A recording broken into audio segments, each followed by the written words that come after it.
Hey, welcome to Unscripted Years. I'm Hima. This is a space for the 20 something who's secretly losing it, for the person who compares themselves to everyone, who freezes when things matter.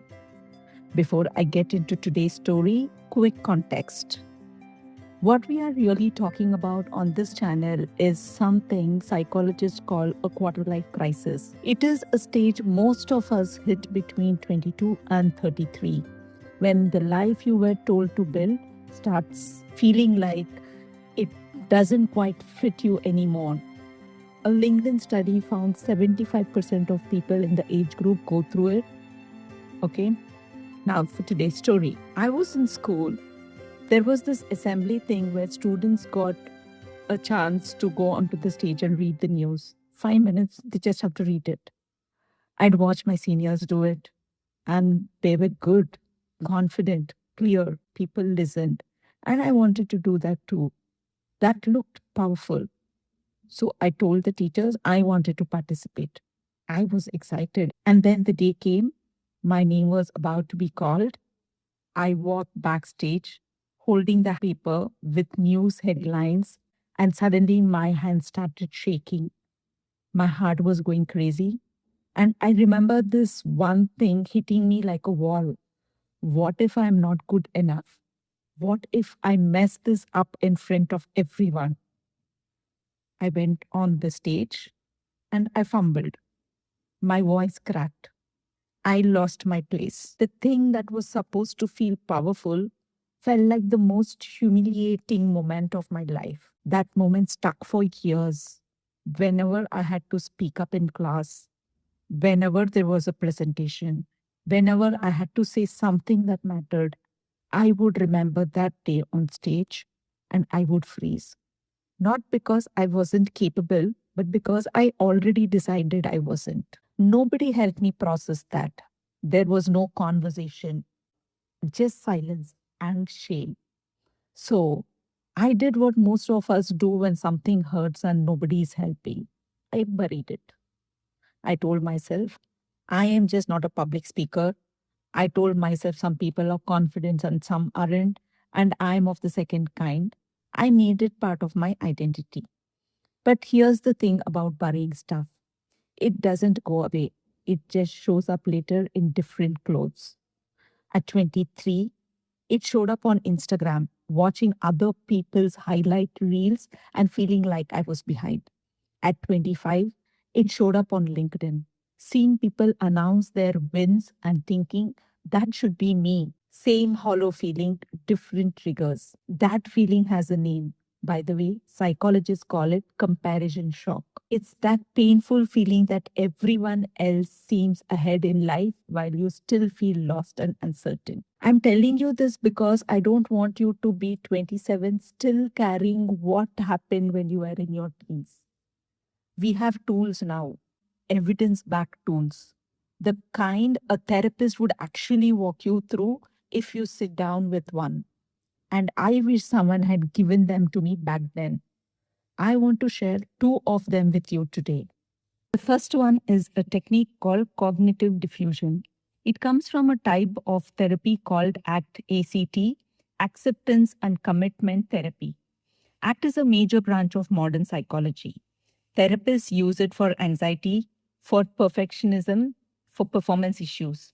It's not fringe, it's mainstream clinical practice.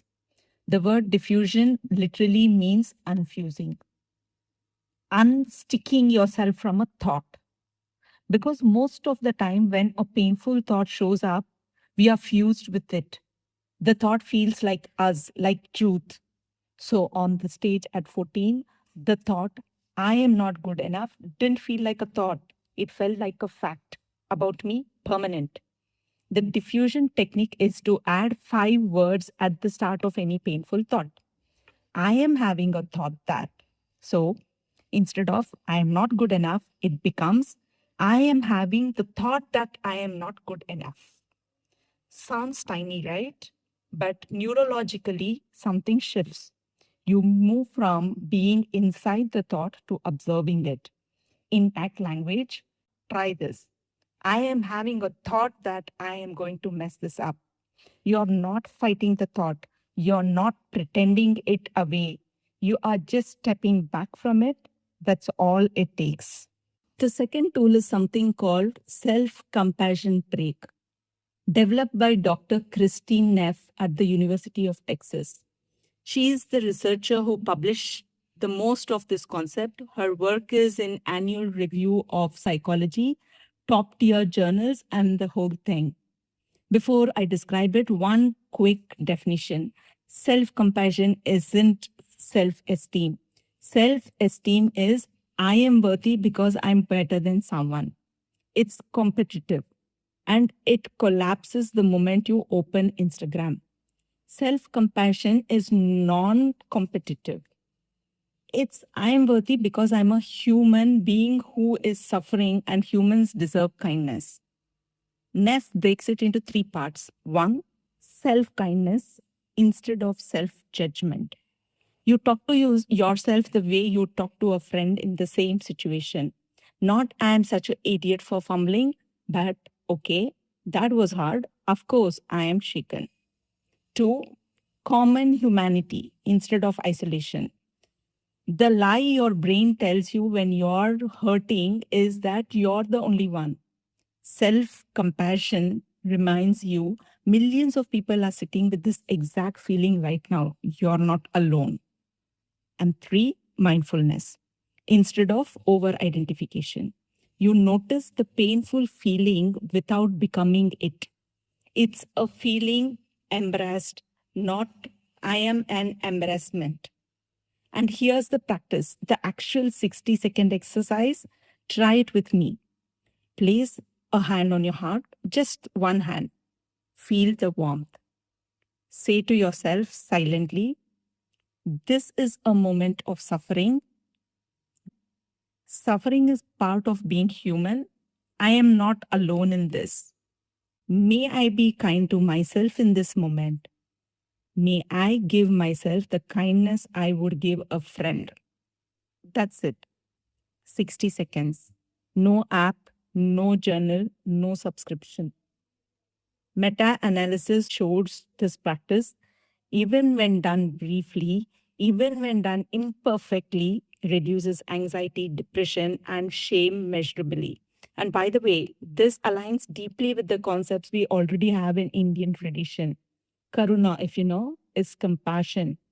Ahimsa, it's non-violence, being non-violent towards yourself. So this isn't a Western import, it's coming home. Here's where the story ends or where it actually begins. Today, I work in the corporate world.